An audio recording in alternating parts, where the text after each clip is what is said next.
নামাজের ভিতরে এবং বাহিরে 13 ফরজ, তার মধ্যে বাহিরে 7 ফরজ।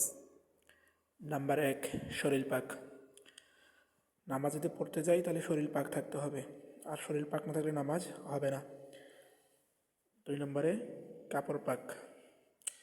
যে কাপড়টা আমরা পরিধান করে নামাজ পড়বো সেই কাপড়টাকে অবশ্যই পাক থাকতে হবে, আর কাপড় যদি না পাক থাকে তাহলে নামাজ হবে না। 3 নম্বরে, জায়গা পাক। যে স্থানটাতে বসে আমরা নামাজ পড়ব সেই স্থানটাকে অবশ্যই পাক থাকতে হবে, আর যদি পাক না থাকে সেই স্থানে নামাজ হবে না। 4 নম্বরে, সতর ঢাকা।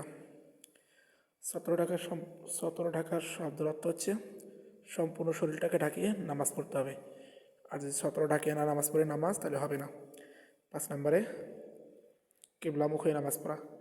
যেমন কিবলার জায়গা পশ্চিম মুখে নামাজ না পড়ে যদি দক্ষিণ মুখে নামাজ পড়ি সেই নামাজও হবে না। 6 নম্বরে, ওয়াক্ত মতো নামাজ পড়া।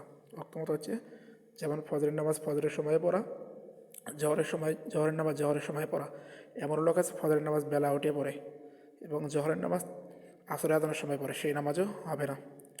7 নম্বরে, নামাজের নিয়ত করা। আমরা যখন যে নামাজ পড়ব তখন সেই নামাজেরই নিয়ত করব। যেমন ফজরের নামাজ পড়ব ফজরের নামাজেরই নিয়ত করব, জহরের নামাজ পড়ব জহরের নামাজেরই নিয়ত করব ইনশা আল্লাহ। বাকি 6টি পরবর্তীতে ভিডিওতে পাবেন ইনশাল্লাহ।